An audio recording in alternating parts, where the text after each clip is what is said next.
Thank you for being here with however your heart is tonight. I know many of us have tender hearts, broken hearts, angry hearts, sad hearts, happy hearts, grateful hearts. We've certainly had more war than any of us peacemakers are able to handle with ease. And this is the great gift of our being together, honoring the great peacemaker, Thay. We're going to begin with prayers and blessings with Diane Little Eagle, who is with us on the phone, a senior Dharma teacher and a friend of ours on the Lotus board. Then we'll have Larry and Kate up for an incense offering. We're going to begin with incense offering and a poem by Larry. And we have quite a cast here that are all people that have taught with the Lotus Institute this past year are on our Lotus board. Then there will be open space. And so we'll let you know at that time how to mark your screen. We are going to be given prominence to younger and BIPOC voices in this section.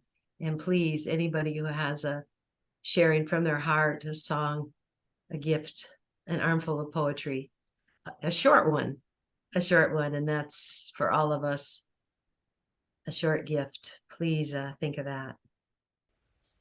Welcome, beloved ones, to Thay's Thich Nhat Hanh birthday, non-birthday festival. Our venerable teacher, who has and is continuing to impact our lives in an enriched way, so many ways. I have a birthday story about Thay. We were in Plum Village for a retreat, maybe his 75th birthday, and somehow the nuns talked me into taking the birthday cake they had made for Thay to bring it to him in the front of the room while he was seated behind the altar, in front of the altar. And it was a big tray of cake with 400 pieces. So I had to kind of haul it in, and I came in front of him, I bowed, and he called me to get closer and whispered in my ear with a smile, "Thank you very much. Don't ever do that again." And why would our teacher say such a thing? He would say such a thing because the core of his teaching is that no birth and no death are present in all things. And he doesn't ever want us to forget that. And so I offer you that brief story. And I have a poem I wrote about him. My teacher, my breath. Because of you, my feet are planted on higher ground. The sun in my heart still shines. Even though I walk through the waves of birth and death caused by the conditions of this world, I remain fearless because my path is clear. I surrender. I lay down my burden of pain by the riverside. I wake up each day hoping the world won't break my heart, but it does. Again and again, and break it open, I say. I call on you to help me not be fallen at the flood or carried away by the flows of fear, anger, pride, jealousy, and regret. May the holy ground of forgiveness catch me when I fall from the grace that is always present, like the moonlight appearing in the darkest of the night, lighting up my path. My teacher, my breath, keep me close to the heartbeat of my precious life, and my heart's call, ever widening until the pain of all beings I can recognize as my own. And please, Kate, the incense offering. Stand if you're able.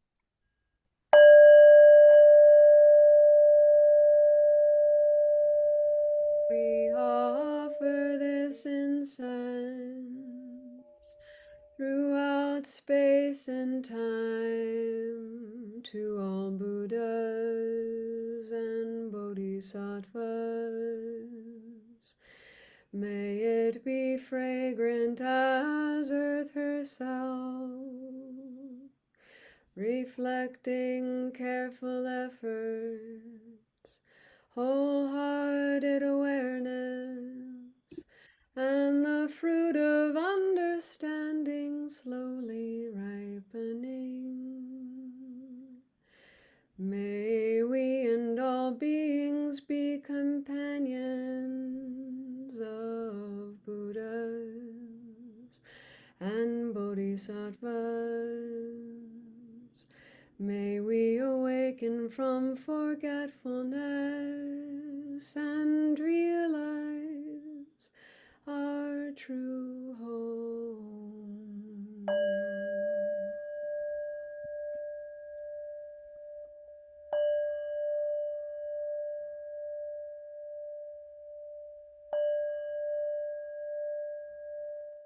Thank you, Kate.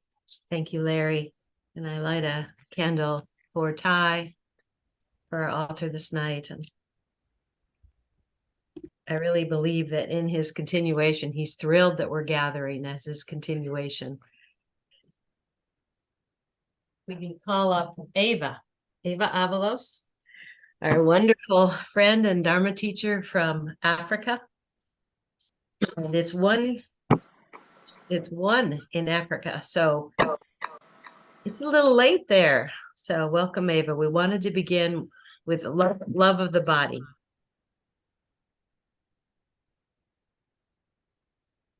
Thank you, Peggy. Beloved Thay, noble Sangha, and friends on this beautiful path of peace. Please take a comfortable seat or lie down and let the earth fully support you. Wherever you are, allow yourself to relax and notice your breath, and let's just ride this planet together. Breathing in, knowing that you're breathing in, and breathing out, knowing that you're breathing out. In and out. In and out. In the olden days, in June, when Plum Village hosted 21-day retreats, the first lotus blossom would usually bloom, and the sisters would make a beautiful arrangement and place it on the podium where Thay gave his lectures. Thay once drew our attention to the lotus and said, "This lotus is a wonder." And all of us were inspired by its colors and its beauty. And then he said, "Now consider what a beauty you are, what a wonder you are." We humans too often forget that we are wonders of this universe, that despite the violence and the destruction we inflict upon ourselves, we are wondrous miracles. Our bodies and beings are wonders beyond compare. As you relax now, noticing your breath with your heart beating, consider that your heart beats automatically 100,000 times a day, or 3.5 billion times in a life, pumping 260 liters of blood throughout your body every hour. That the vessels that carry your blood through your body, laid down end by end, would reach almost 100,000 miles, a length long enough to wrap around this earth almost 4 times. As you breathe in, realize that the surface area inside your lungs is large enough to cover a tennis court. That every time you breathe, you exhale 25 sextillion molecules of oxygen, and that is 2.5 10 to the 22nd power. So many that you have inhaled at some point in your life the oxygen from every person who's ever lived. And every person who ever lives from now until the sun burns out will have inhaled a molecule of oxygen from your lungs. In 1 hour, your body produces enough heat to bring 2 liters of water to boil. That the information carried by your nervous system in the form of light signals travels at a speed of 400 kilometers per hour. That every second your body produces 25 million new cells. Every second, 25 million new cells. And that's only on the outside. Inside, this body continuously hosts the divine. Please place your hands across your heart and know this miracle of the body somehow miraculously allows us to feel love, to feel loved, to give love and to share love. As we gather around the world right now, this very moment, to celebrate Thay, a wonder beyond compare, may we vow to remember we are love-producing miracles, connected beyond all space and time. In deepest gratitude and peace, we bow to our beloved teacher, Thich Nhat Hanh.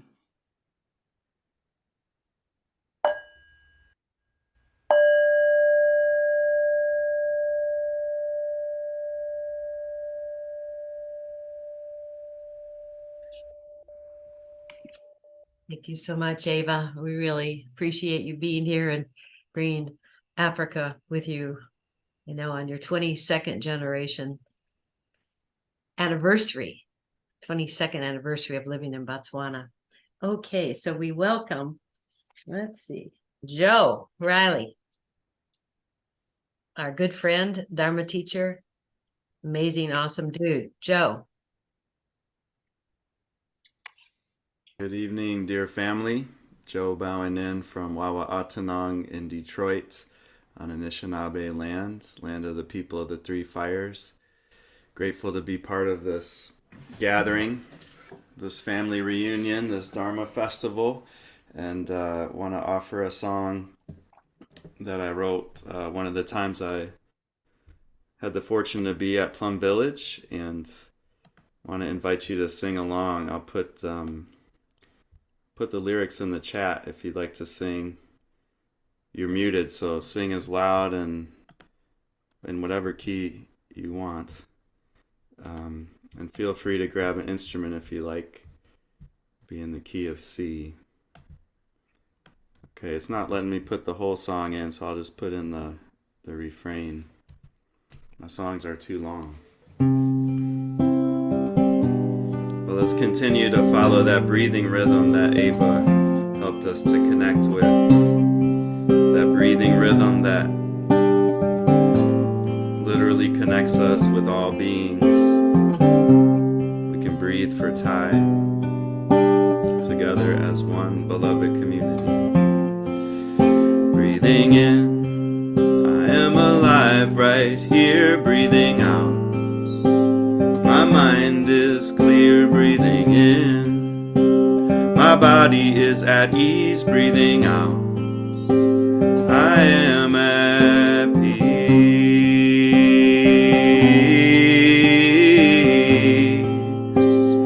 Breathing. Let's try that again together. I want to invite you to close your eyes. We're in the meditation hall together. Thay is smiling on a cushion with us. Let's try it again.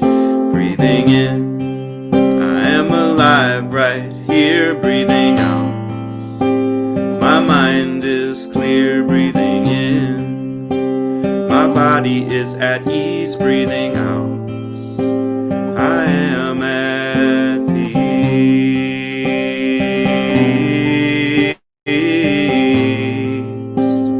Breathing.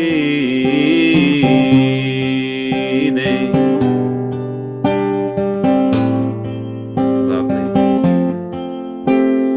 Empty out your pockets, no enlightenment here. Just a pair of brown eyes and some meditation gear. It's clear we are something much more than what's sold on TV or bought in a store. We are stores of seeds, deep and wise. We are all of the oceans. Just look in your eyes, see the vastness of the sea, all the elements that be flowing through you and me. Let go and be free and breathe.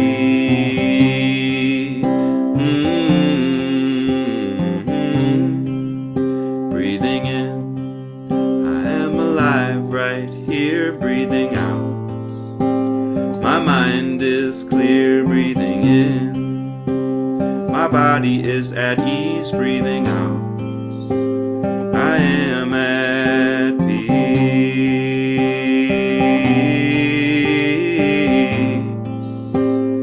Breathing.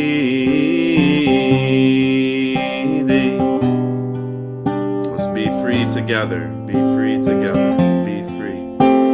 Be free of our perceptions. So many misconceptions and wrong notions. Didn't you hear? We are all of the oceans, the waves, the rocks, and the clouds. We are the water droplets gently falling down and returning to the sky. I'm learning to ask why. We're yearning just to try to breathe.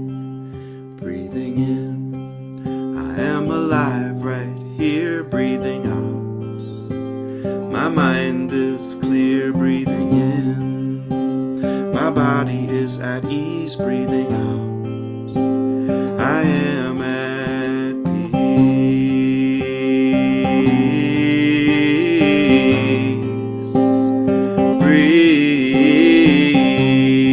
Breathing. There are so many reasons to be happy.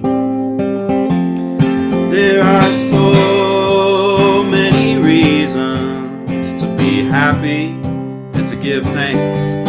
And there are so many reasons to give thanks. And there are so many reasons to be happy.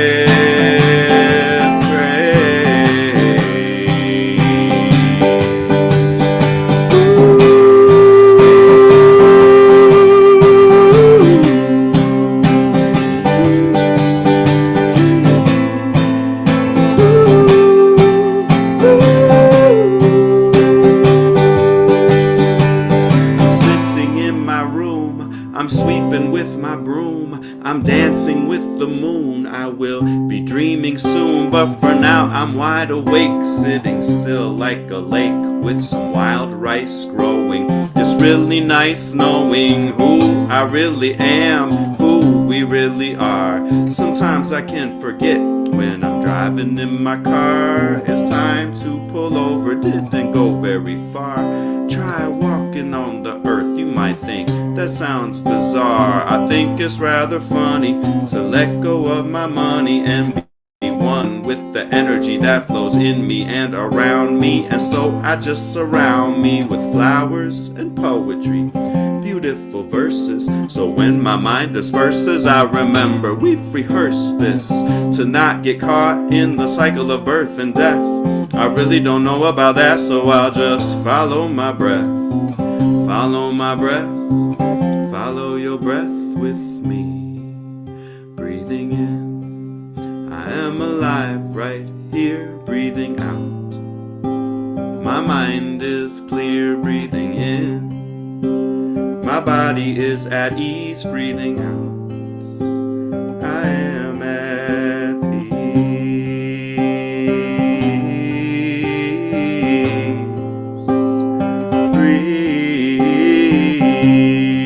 Breathing. There are so many reasons. There are so many reasons to be happy. And there are so many reasons to give thanks.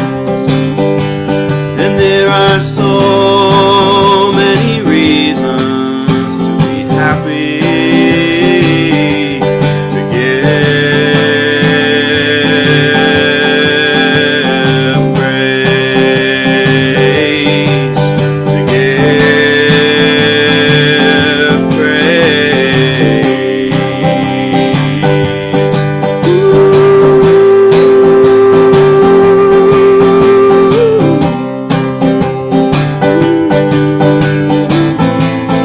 Just let your voice sing out if you wanna. We're tuning in live from Detroit to Botswana and Oklahoma to Mother Africa. Looking in your screen, seeing Thay staring back at you. Alive in each one of us, letting that love just flow through. From me to you, you to me, beloved community. We be free. Thanks for singing with me. Breathing in, I am alive right here, breathing out. My mind is clear, breathing in. My body is at ease, breathing out. I am at peace.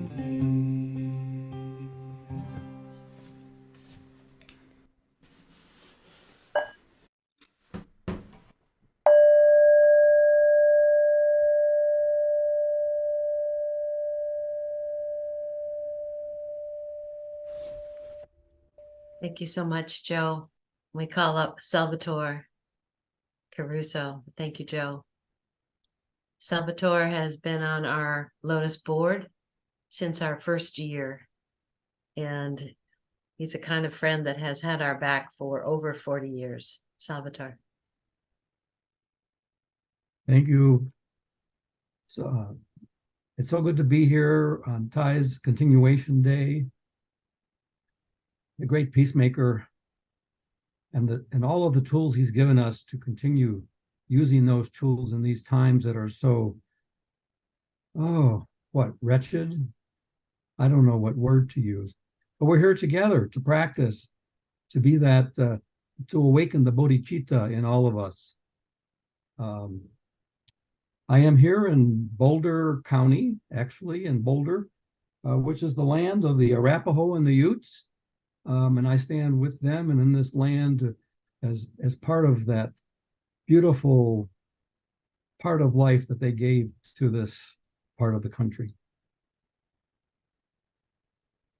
In celebrating Thay's continuation day, I'm reminded of my own path that began a number of years ago, actually when I was 7 years old. And just a quick story, my father passed away when I was 7. I had a younger brother, 4, and a sister who was only 6 months old. My mother was probably 27 years old, no high school education, and there we were in Chicago.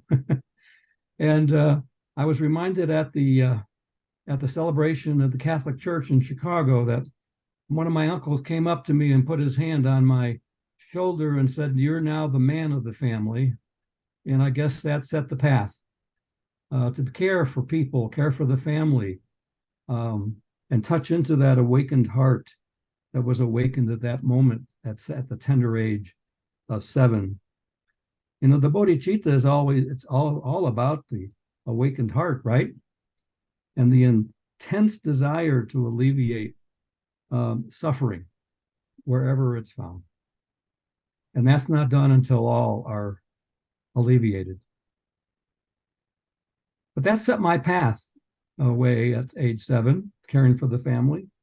And it awakened me to my care for my brother, and who many years later, just a few years ago, I want to fast forward to 2 years ago, 2.5 years ago. My brother has always lived in countries, either and most recently in Thailand, where he spent about 13 years, and he was on a phone call with me back in November of 2021, and he just was reporting that he has basically his bladder had burst, and that he didn't know what to do. He thought he was dying. He's always had kidney kind of problems, kidney disease associated with that, and so we talked some more, and he had no help except one person that he could call, and so he did that. This person was taking care of him occasionally because he didn't speak the language to get around, and so anyhow, she got him mended a bit. He had 2 catheters attached to him temporarily, and so I realized in that moment that I realized that my brother was going to die. It was really clear.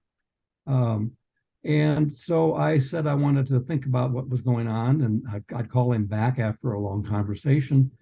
And I talked with my family, with Diane and my family, about taking a trip over to Thailand and most likely bringing my brother back. And they agreed. They said, yes, you need to do this. And I had done a lot of traveling in my life around the globe, but not recently. It's a totally different ball game, right? And it's only about halfway around the globe from here, about 26 hours of flights. And so I went ahead and did that. I would say that along the way, there were so many angels that kind of helped me with just simple things. You know, you need to get all the homework that's required. This is towards the middle or towards the end of COVID, so it wasn't an easy trip. You had to prove that you didn't have COVID along the way several times, and so several people helped me with that. And the angel showed up in the form of Mary, who was a manager at one of the hotels along the way, that helped me get the kind of COVID testing done so I can get on a plane, so I could travel again, get into the next phase of the angels showed up so many ways. I want to also talk about the place that my brother was located was in the middle of Thailand. It was it's like an island, basically. No people, very few. He lived in with a small group of people that had little, I don't know, one story kind of cabins. And there may be 10 or 12 of those. And those were people that were mostly Thai people. And so there he was, all by himself. I got there somehow by all the angels along the way, and saw that he was in worse trouble than I thought. So I said, the option we have is to take you back and get you some professional medical attention. So, but before we left, I was there for about a little over a month. We had to get rid of all of his stuff that he had in his little 2-bedroom apartment. And the owner is an older man. His name was Victor.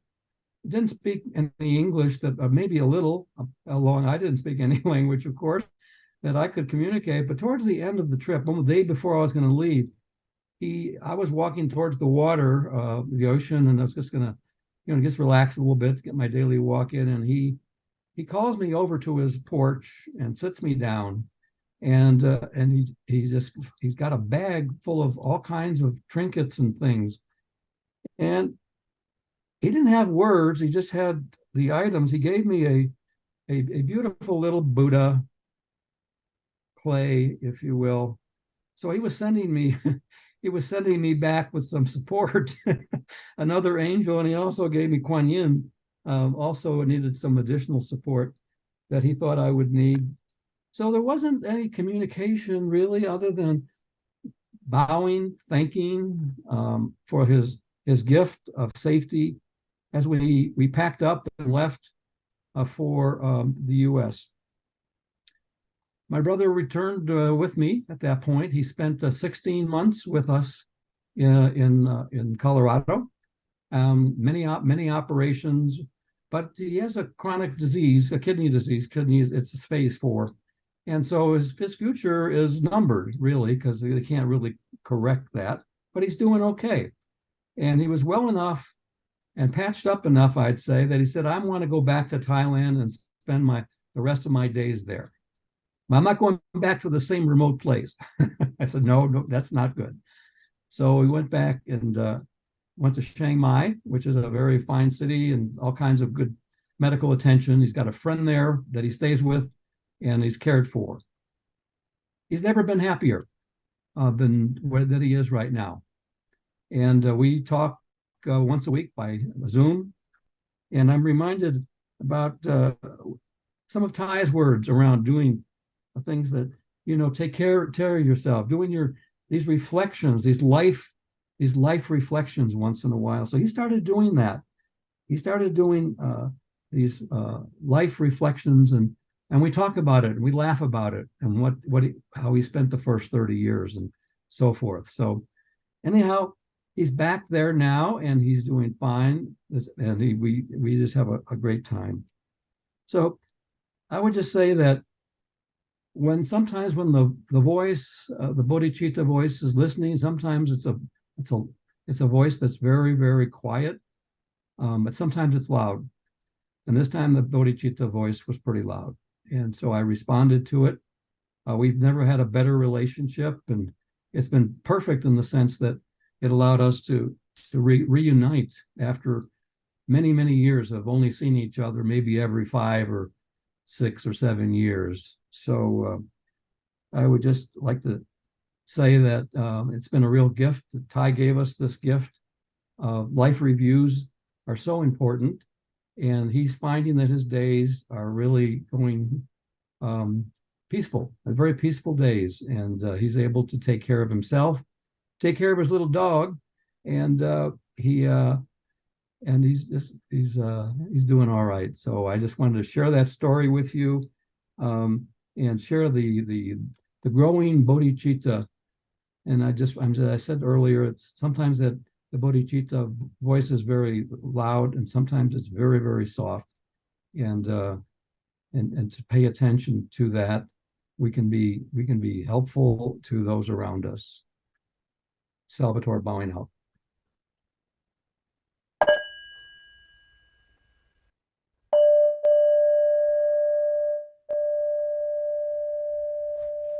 Thank you so much, Salvatore. And storytelling is one of the ways we build beloved community. I want to invite forward Marcus Young. Marcus is a behavioral artist from Minneapolis, and we had the privilege of teaching together this summer with a lot of dance. So welcome, Marcus, a devotee of Thay, and he was at Hue this year. Hello, everybody. Marcus Young here, bowing in. Yang Mo, my Chinese name, bowing in from Dakota and Anishinaabe land, St. Paul, Minnesota. I'm here to offer a little bit of a stretch break, perhaps, maybe a little bit of a body break, movement break. So maybe the first thing I'd like to say is something quite ridiculous. It's a line from Wendell Berry's poem, How to Be a Poet. In the second stanza, he says, stay away from screens. Stay away from anything that obscures the place it is in.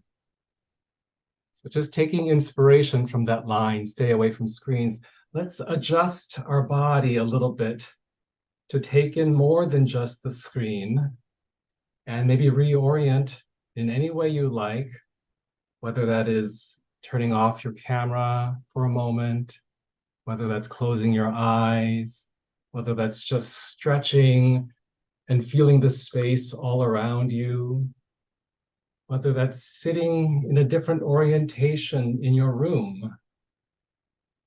We don't want to obscure the place we are in, which is in our bodies and together in this funky space of Zoom.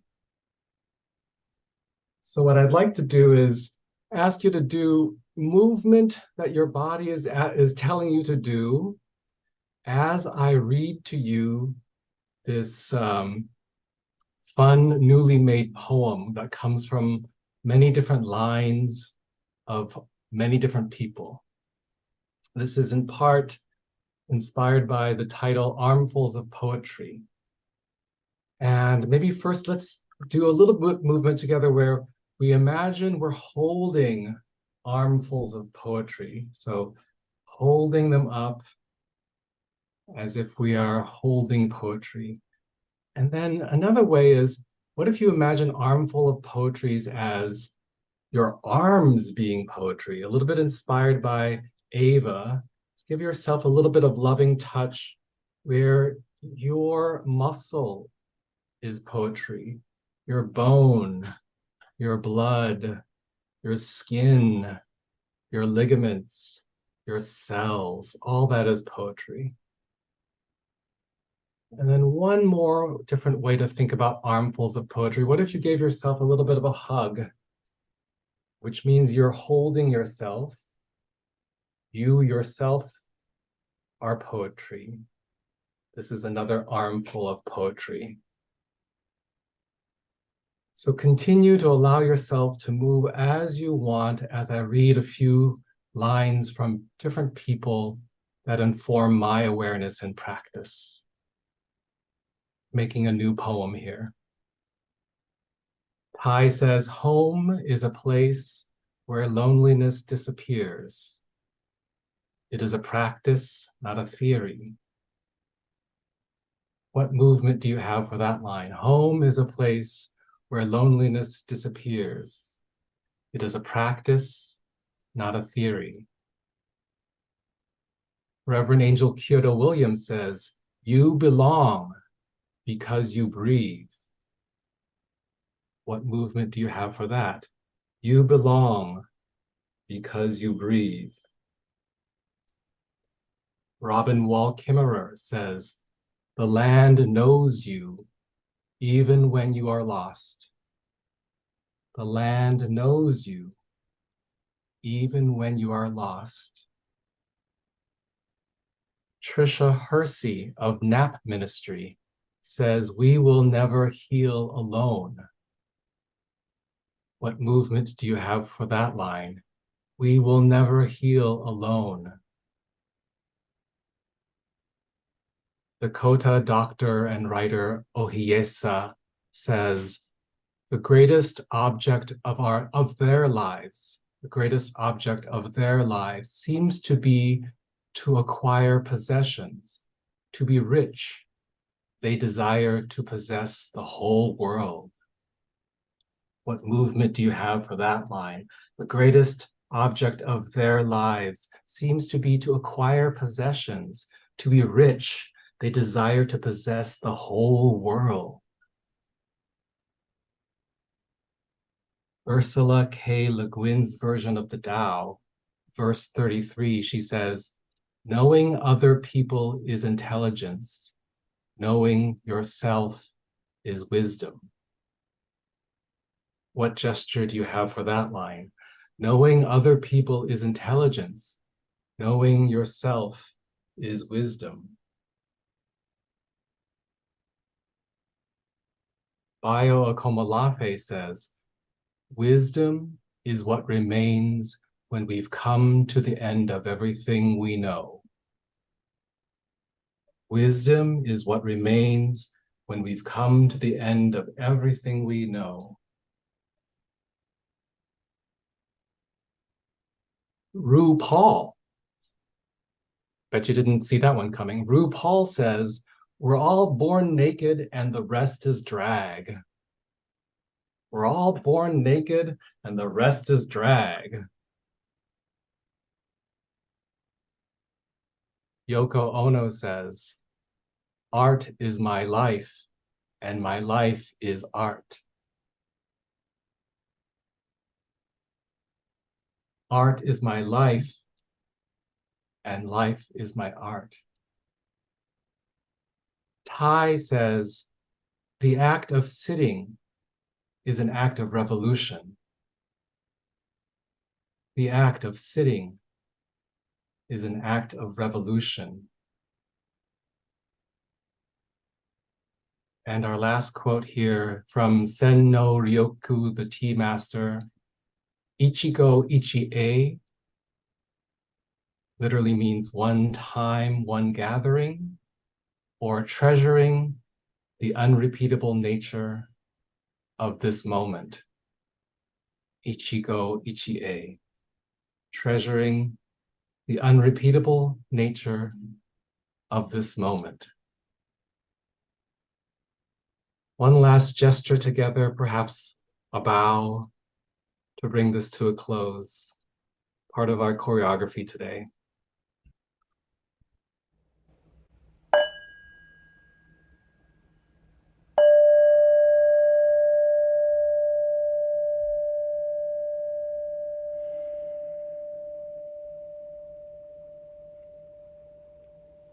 Thank you so much, Marcus. We call forward Victoria. Victoria has served on our board and has been a friend of ours for many years, Dharma teacher. Where's Victoria? There she is.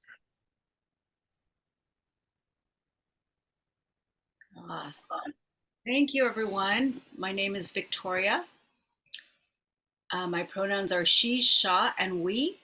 And sha is a Tagalog word in the dialect of the Philippines. And it's a non-genderless pronoun. There is no he or she. And my feet are touching Liston Ohlone land, currently named Oakland, California. I'm so happy to be here. This feels like a reunion, a party. I'm so grateful for Peggy, Larry, Lotus Institute to gather us all together on this wonderful day. And just a reminder that Thay is in us, as well. So thank you so much. I just want to share a brief memory of Thay, the first time I actually saw Thay in person. And I was a new practitioner, and he was coming to the area, and I knew where he was coming, there would be a ton of people. And I thought to myself, oh my gosh, because I'm an introvert, do I really want to be around a lot of people? Well, I decided to go anyway by myself. And I sat by myself in this huge auditorium, and there were tons of people. And it was the first time that I did see Thay walk onto the stage with the nuns. So this is my very first experience as a new practitioner. And just to see his beautiful movements, I was mesmerized. And of course, the nuns chanted the chant, Avalokiteshvara chant. But at that time, it was unfamiliar to me. And I recall sitting in that seat and listening to the beautiful chant over and over, and it entering my body. And I didn't know what happened. All of a sudden, I was weeping, and without provocation, people in my life appeared in my mind, one by one. My mother, my father, a former partner, a friend, various people. And the tears were streaming. And these were people that I still needed to forgive or grieve. There was still work that I needed to do. And it was these messages. And I didn't know what was occurring, but it was just so, this body sense of like this grief and love all together. And it was such a transforming moment for me. And I know that Thay was speaking afterwards, but my body, we've been practicing with our body. I really learned how our body, holds this healing power, power for us. And I learned also that that day, this energetic field that was offered. And now with practice over the many years, how we too, with the Thay in us, we can also offer that beautiful field, in Sangha. And the healing power of music and sound. And also, sometimes we don't even have words for what is being healed. And so I'm just so grateful for this practice, all of the practices, all that I've learned, really just so that our minds can be at ease, so that we can have freedom in our minds, liberation in our minds, free from all those hindrances, all the suffering that is within us. The invitation to really heal, transform, and to be at peace. So with that, I'd like to offer a bow and again thank all of you.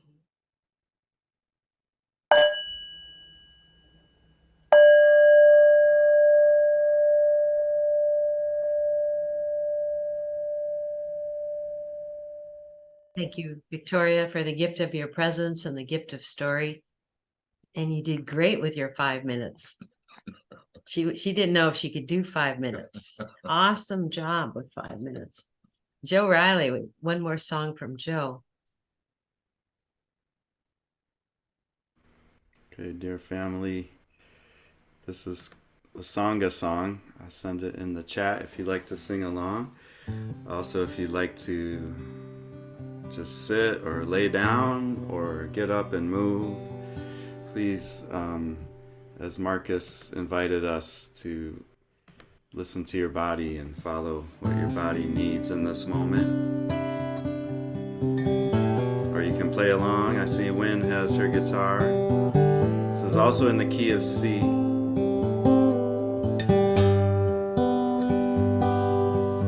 If anybody has a cello, we need a cello right here.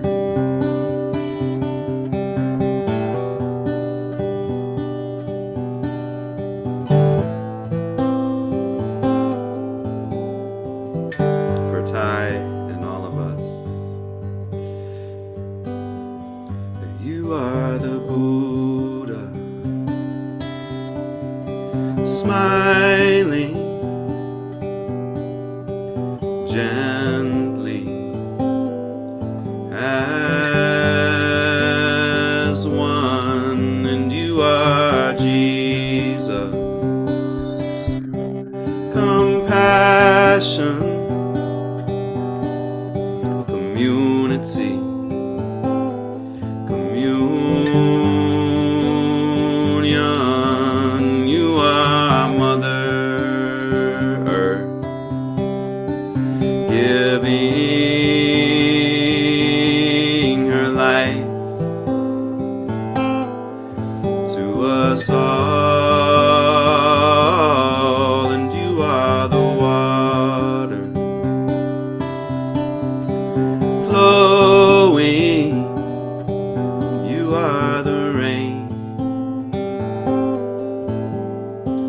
fall.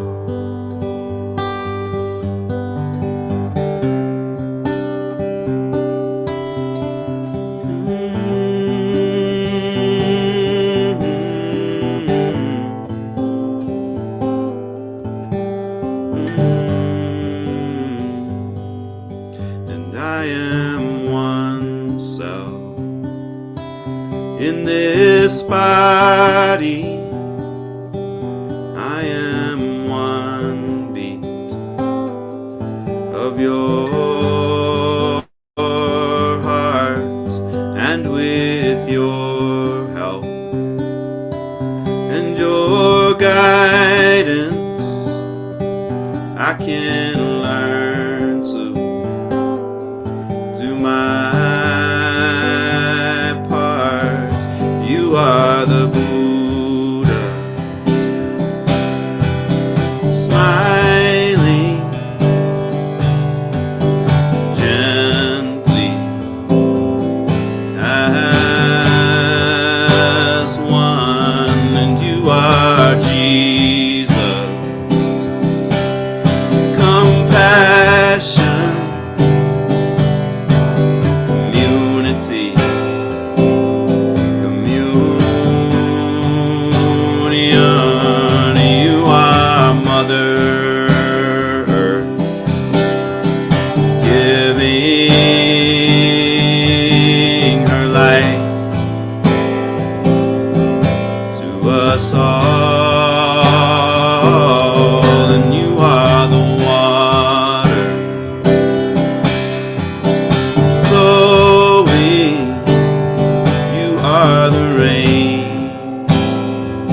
Thank you, Joe. Want to invite up Elli and Rob from Toronto, and I don't know if we have another screen of the Wake Party.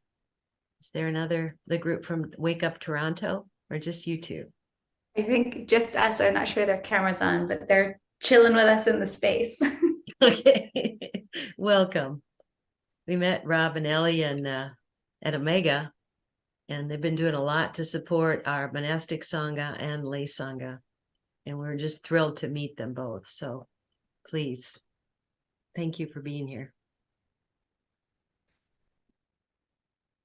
Dear Thay, dear Sister Chang Kong, dear beloved multifold community.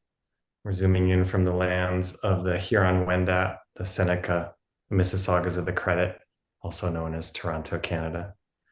We're really grateful to receive the invitation, Peggy and Larry, to be here. Yeah, just such a joy to celebrate Thay's continuation, feeling the kind of multi-generational care, trust, love that is being passed through this community that is here. Elli and I, with a few other friends, we co-founded the Wake Up Toronto Sangha a while back, and we also happen to be married. So we're really happy to be here together. When we were invited to share a story of Thay tonight, I thought of my first retreat with Thay. Back in 2011, Elli and her family brought me to Magnolia Grove Monastery. We were late the first day, and we happened to walk in right as Thay was guiding walking meditation. And so the Sangha was gathered, and I remember it was a very informal kind of moment. You know, they hadn't built the Dharma hall yet. And Thay was there, and he guided this group of retreatants, over 1,000 people, through the forest. I remember the path being like infinitely wide, and the Sangha river just flowing and holding and feeling that gentleness, that purposefulness, that guidance, that ease that I could flow within. And that's really stuck with me since that first experience that I had of Thay. Meeting the Sangha, meeting the monastics, traveling on tours with Elli and other young folks, just really felt that deep sense of kind of connection, belonging. And in all of this, I think one of the greatest treasures for me has just been finding good spiritual friends to practice with, to be with, to all enrich the spaces that we inhabit. So really grateful to be here with this a really beautiful group, full of love and care. Pass it over to Elli. Dear beloved multifold community, I am so happy to be celebrating being in this river with all of you. Shout out Plum Village, Dharma Seal #2, go as a river, great stuff. And to shift gears, I just wanted to read a quote from Thay from The Sun My Heart. You can see this beloved book, many post-it notes, and it's also a quote that starts my dissertation, my thesis, 400 pages online, if anyone wants to follow up after. But I wanted to share this quote that is right at the beginning. Meditators since the beginning of time have known that they must use their own eyes and the language of their own times to express their insight. Wisdom is a living stream, not an icon to be preserved in a museum. Only when a practitioner finds the spring of wisdom in his or her own life can it flow to future generations. Keeping the torch of wisdom glowing is the work of all of us who know how to clear a path through the forest in order to walk ahead. Thich Nhat Hanh in the introduction to The Sun My Heart. And I share that because I've always been inspired by this trust, this love, this invitation that I felt from Thay and from our community to carry this torch, this wisdom forward, to be part of this river. And so this was not planned, but Rob and I have like a theme in our sharing. We like took our own sharing time. And then last night we talked about celebrating Thay, and it turned out we both had a first retreat walking meditation story to share. So that's what I want to share now. I had the joy of connecting with Larry and Peggy at Omega Institute last month, which was where I went to my first retreat with Thay when I was 10 years old. And walking those grounds brought back a lot of memories. One of them was going on a walking meditation with the Sangha, where I held Thay's hand. And it seemed like every time my mind wandered, he knew. He would squeeze my hand. I was like, oh, I should come back. He knows. And at the end of the walk at Omega, there's a long grass lawn that leads up to the dining hall. And at the start of that lawn, he connected my hand with the child that he was also holding on the other side. And he gently pushed us forward. And we led the end of the walking meditation. And I can still feel every one of those footsteps and this responsibility I felt. I don't know how much we slowed down the walk, but I remember we were every step. And I see that this transmission of trust, of carrying something forward, of continuing to cook up the Dharma, lit a deep aspiration in myself. And a way that that's showing up in my life right now is with my students. I teach at the University of Toronto, and with my undergraduate students getting to transmit these teachings. I teach in the Buddhism Psychology Mental Health program. I've had monastics from Plum Village zooming in to be guest lecturers. And Brother Phap Lin actually co-taught a course with me the last 2 years and designed the curriculum. We cooked up some Dharma together. We felt Thay peering over our shoulders as we thought, what is an assignment and how do we grade it? And in this course, one of the assignments was inviting students to write a gatha, to study the history and the tradition of that practice, and then to add their own voice. And so to close my sharing, when we were invited, I love the title, The Armful of Poetry. I thought I'd love to share one of my students' practice poems with all of you. And some of my students are in the Faculty of Arts and Sciences. We've got some psych, some cog sci. This is from a mathematics major who was a little nervous when we told them they were going to be a poet. And this is what they offered to us. It's called Gatha for Self-Acceptance, from a fourth-year mathematician undergraduate. I accept that I am enough as I am. I remind myself that to make mistakes is human. I extend the same compassion that I give to others to myself. Only when judgment stops can we grow and learn. So I am so grateful to be here with my family, those of you I know well and those I have never met. I'm so happy to be celebrating the life of Thay by continuing to light these torches of wisdom, song, prayers, joy, and love.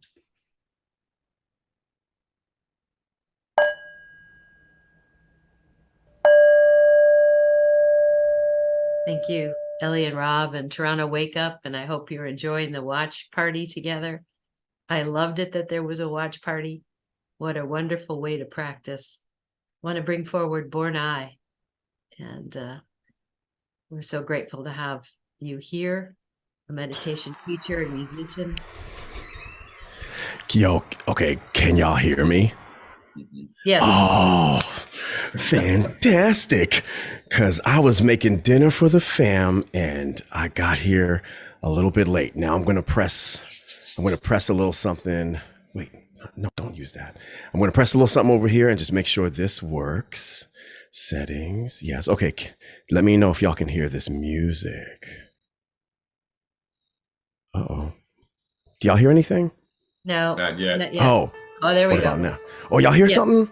Yes. Bam! Yes. It's time for technology. Okay. All right. Thank y'all so much. Dear Thay, dear Sangha. So wonderful to be here with all of you. I've got 5 minutes, so not going to say a whole lot. Just one of the things that is so meaningful to me about this tradition and Thay is the encouragement to be gentle with oneself. And so the song I want to share with you is a dedication. It's called Mani Padme Hum, which is a famous Buddhist mantra. I'm going to share the lyrics as a file that I just learned from Joe how to do that. So here we go. All the lyrics to this song are right here. It's called Mani Padme Hum, which means homage to the jewel in the lotus, the jewel being wisdom, and the lotus being compassion. It is bookended and punctuated by quotes from Thay used by permission. And yeah, let's just get into it. Okay. So hopefully, if it doesn't sound right or anything like that, let me know in the chat, please. All right, here we go. If you are motivated by desire to transform yourself and to help your people, your community to transform, to bring joy and hope into their life, and then you have the best kind of volition, and that gives you infinite source of energy. You become very alive, very dynamic in your daily life.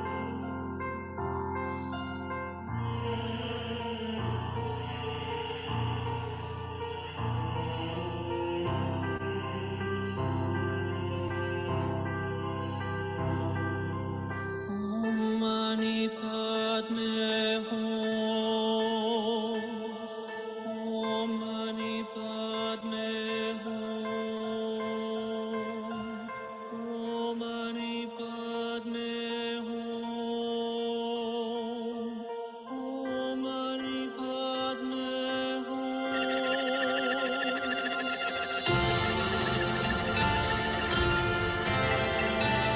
Mindfulness helps us to be established in the here and the now, and that is the basic condition for us to touch life, to touch the kingdom of God, to touch the pure land of the Buddha.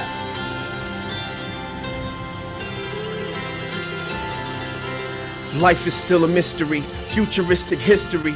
Couldn't see the present, and I used to let it get to me. Healing transformation, needed amputation from the things I was afraid of for my inner activation. I was watching Aristotle, philosophies I borrow. Yesterday is not tomorrow, so today is what I follow. Gifted by the present, I'm lifted by the essence of my great-grandmother who predicted my ascendance. So why I feel so low though? Really, I don't know though. Maybe it's the cocoa or the fear of living slow-mo. Or maybe it's the vocals of the teachings I ignored, so now I feel it in my spirit, manifested in my torso. I admit I'm blinded, winning gold and diamonds. All my insecurities expressed through my desires. Take it for the love of it, hate myself because of it. Still I sit in meditation, waiting for the mothership. What have I discovered through my blood and through my struggles? Maybe wisdom is the belt and then compassion is the buckle. Recognize the emptiness combined with inner friendliness. If I ever forget it, I just pray that I remember this. You know, the children have the capacity of being in the here and the now more than adults. They don't think too much about the future. They don't make a lot of projects like we do. And they are not caught in the past, by the past. So learning to be more like children is a good practice. The answer is the question is the answer. Love and understanding represented by the mantra. In this world of murder and fear and hate, hard to understand what is real and fake.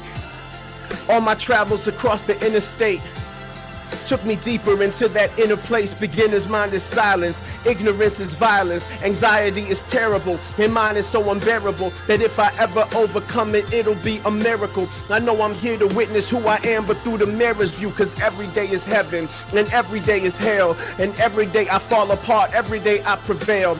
Rising and the falling like the night into the morning. I've been fighting all along to be a light inside the storm, but maybe I should let it go. Scan the body head to toe and hold myself with kindness when self-hatred is susceptible. Understand the moment is another passing episode, and if it gets too difficult, I just take a breath and go, Om Mani Padme Hum. Om Mani Padme Hum. Om Mani Padme Hum. The answer is the question. The question is the answer. Love and understanding represented by this mantra. It's like a wave on the surface of the ocean.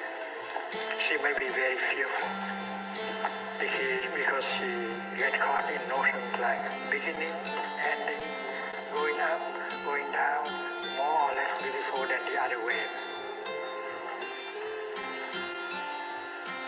But if the wave is aware that she is water, and she loses all these kind of fear. Going up, she's joyful. Going down, she's joyful. Because she knows that she is water. She's not only a wave, she's also water. So water represents the ultimate. Water represents God. Water represents nirvana.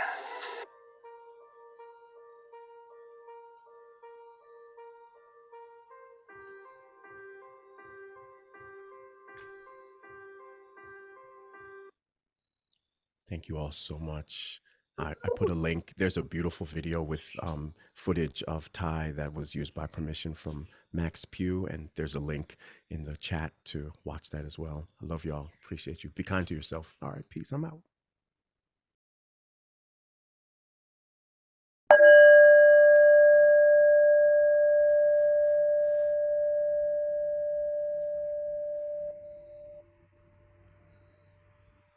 Thank you so much. So grateful for all of these continuations of our teacher Thay. And the reminder that Thay always said it didn't matter if you practiced a month or 40 years. We're practicing together. There is no before or after, but here we are. So we have some open space time, not as much as we'd hope, but we've got some. In a short story, it could be a song. It should be just a word of gratitude. This is Jonathan Elmergreen, a very new OI aspirant on the cusp of wake up. Thank you. Thank you, Jonathan. Dear Thay, dear respected Thay, dear Sangha, I'll just have a very short poem that I can offer you that I wrote for a very, very dear friend on the path. I am Buddha, but yesterday I forgot. Maybe I was destined to forget who I am, who we are. How else could we meet? How else could I know that willow branches grow and paths walk? How else could I know that joy is always just around the corner? Because I do not walk this path, but rather this path walks. And joy is only a game of hide and seek when we have friends. Yesterday, I forgot, and I'm glad I did. Because when we smile, I remember that I am Buddha.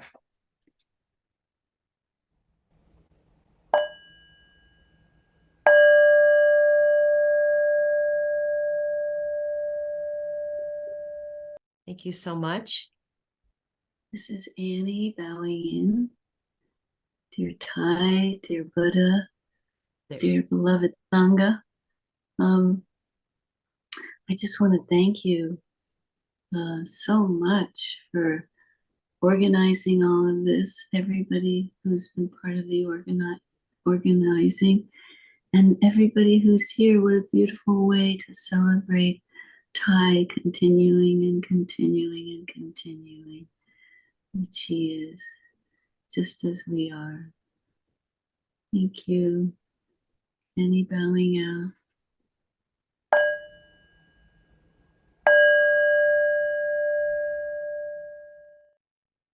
Norma, could you put the spotlight on Norma Bradley, please?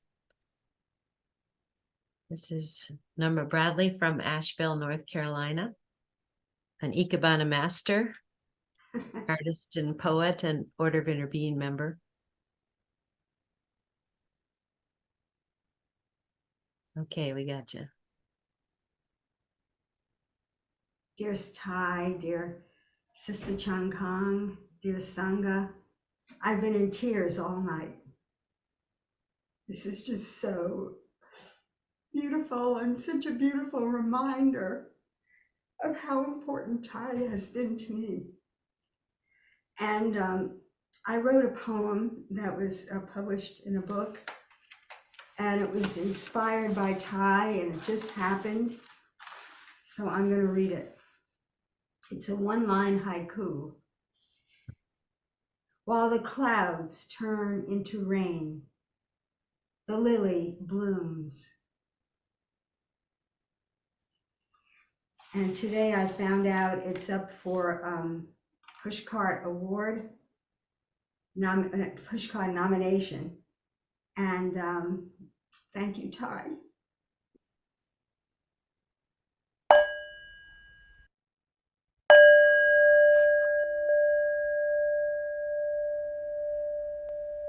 Thank you, Norma. Gina.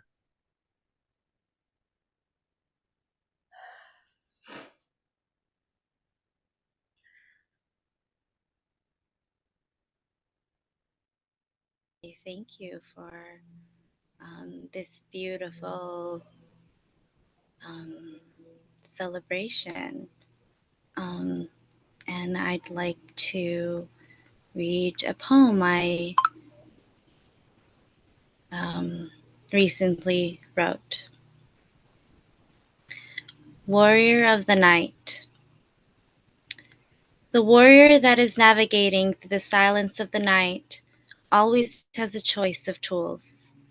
Under the light of the moon, it is essential for the warrior to learn to examine their tools to ensure survival.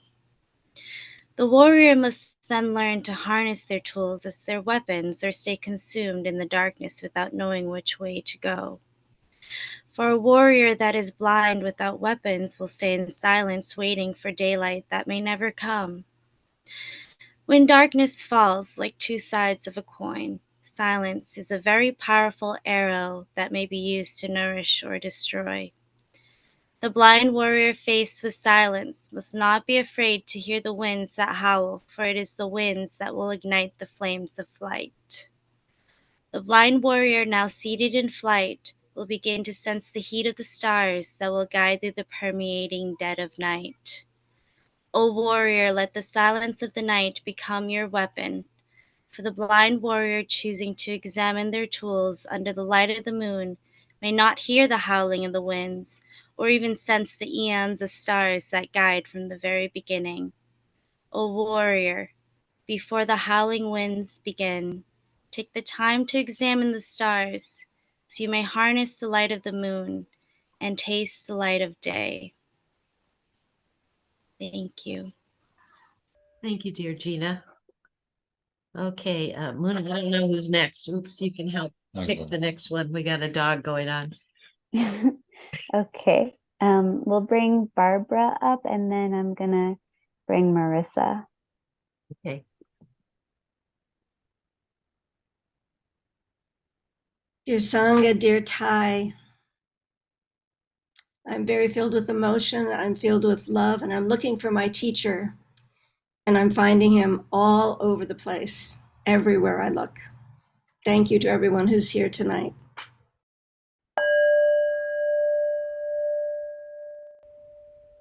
Thank you so much. Marissa. Marissa's Oklahoma with us.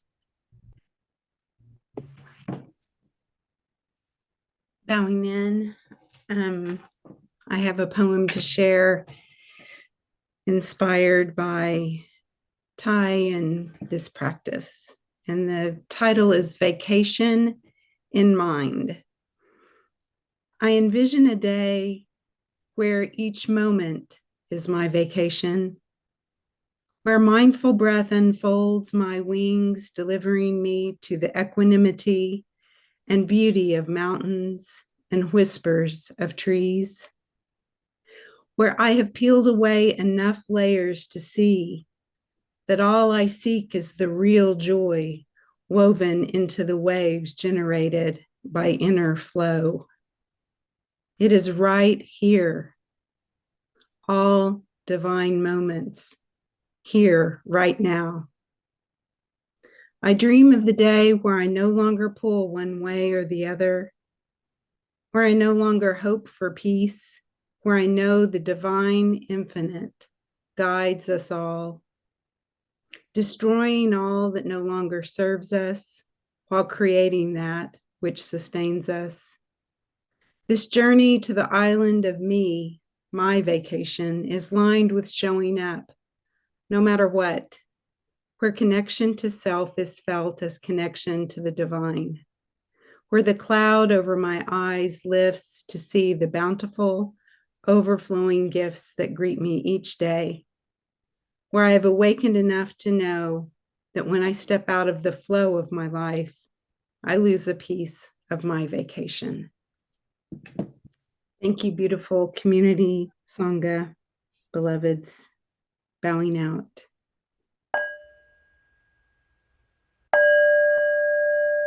Thank you, Marissa. And Muna, is it Win? Is Win next or okay, Win? Hello. Hello, dear relatives. I'm coming to you from Missouri, from the land of the Osage and the Sauk and the Meskwaki peoples. I just wanted to share a Thay miracle that happened in 2011 at the retreat at Magnolia Grove. I was married for 35 years to my performing partner, and Paul Grace, he was known as then, and we were friends before that, and I dragged him into the practice around 2007, thinking I would heal the relationship, but no, it went the other way, and we finally divorced in 2009, and it was a very, very unhappy time. I just tried to stay separate from him, and but we both ended up at a retreat at Magnolia Grove in 2011. And I had not been able to find my musical friends, but before Thay's talk, there was my husband, my ex-husband, Paul, playing and singing with Chi singing, "You are a Buddha and you are in my heart." And I had no idea how much rage I still had. And I was sitting up near the front and just weeping. And then Thay came and gave the talk, and it's like he looked at me, and I'm sure he saw my husband sitting in the back somewhere, my ex-husband, and he gave a 90-minute talk on the steps for reconciliation. And it wasn't just this 1, 2, 3. It was like the atmosphere, it got in me, and I know in him as well. And I wrote it down rather resentfully. And I wrote down the steps and I said, okay, I'll do this if he's alone. And then that evening I waited, and he's with someone. And then finally he was alone, and we sat down across a picnic table from each other. And I asked him if he would like me to listen to his suffering. And by that time I had understood enough about him to know that he couldn't listen to me. And he poured his suffering out. He poured his whole heart out. I promised not to correct his misperceptions. And at the end, he thanked me for opening the door to this practice. And I said, actually, I dragged you kicking and screaming through the door. But he said, and we both laughed, and, I'm correcting your misperception. But the next day, he took my hand and said, this is what I've been waiting for. And I thought, we would leave the magic of Magnolia Grove and Thay and it would be gone. But no, it was permanent. It was a permanent healing and a return to true friendship. And from that time, he treated me with kindness and respect and appreciation. And thank God for that, because we had 12 years of that until he suddenly passed away in July. So I'm so grateful for Thay for that. When bowing out.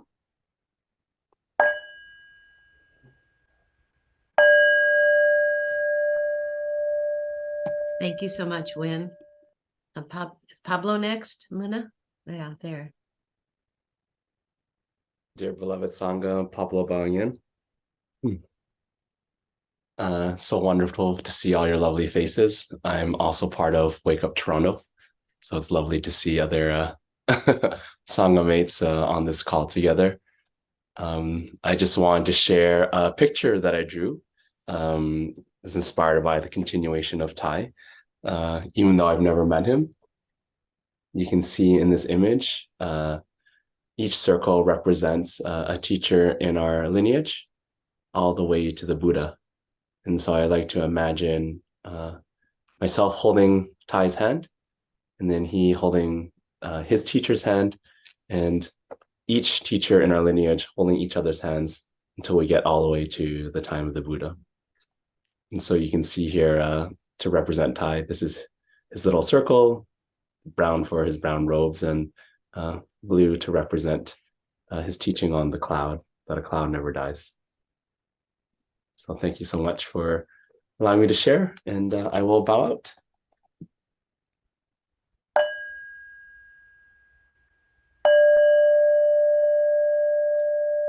Ava, thank you so much for that deep teaching on continuation and on lineage. So who's next? Is that Maitreya?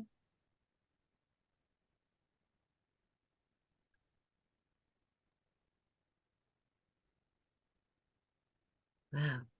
Hello, everybody. Do you hear me? Yes, we hear you. Okay. I'm Mathieu. I'm happy to be here today. I was at Plum Village during 3 years. I am a long-term lay practitioner. I was practicing with Thay during his presence at Plum Village. And I was very happy to be in his presence at this time. Today, I will share with you an advice he gave for the practitioner during one of his birthday. And he say, someone asked him, how can we give you a present very good? And he answered, oh, it's easy. You have to practice mindful practice. So today I report this this sharing with to everybody here, and I put this advice in practice in my life to be with this advice in accordance. So my gift for him is to practice mindful presence, and that's my gift, and also the best way I found to honor his presence during his lifetime on Earth. Thank you.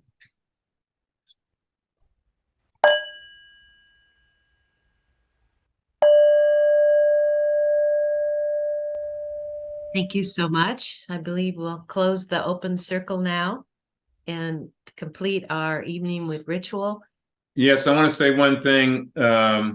In their last meeting between Martin Luther King and Thich Nhat Hanh, which took place in New York over breakfast, they agreed that the primary challenge before us all was the realization of beloved community.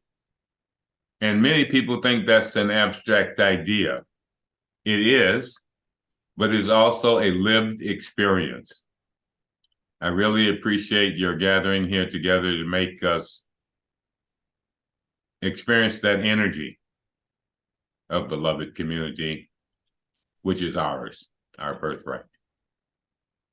Thank you. Thanks, Larry. And I want to, before I thank all of us, I want to do a special shout out to Matt and Muna, who have really had to be like rubbing their hands and tapping their heads at the same time tonight. And just thank you. I know we were all a little nervous, and we're so grateful to have this faith in beloved community coming together that we learned from our beloved teacher.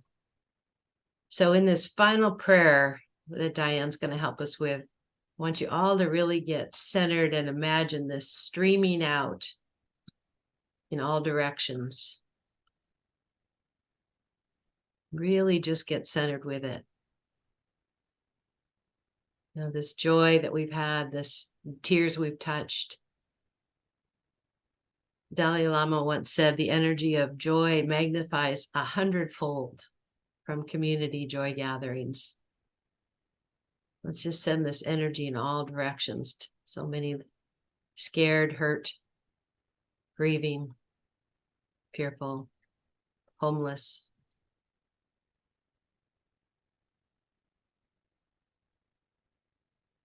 And feeling all the ties.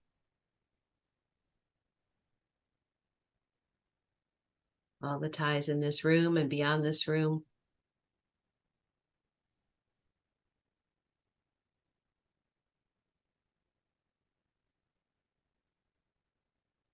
And standing this streaming light in all directions. Beginning with our own heart. Out beyond. And then expressing our gratitude as we have been all night to Thich Nhat Hanh, who never really planned on being famous. And I really don't think he would have been if it hadn't been for Sister Chen Kung. We all need an agent.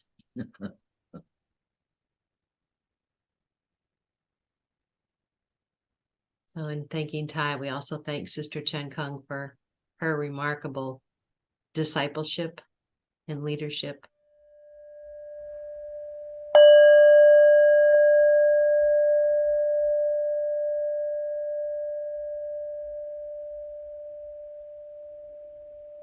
May the merit of this practice, may the merit of this practice benefit all beings, and bring peace.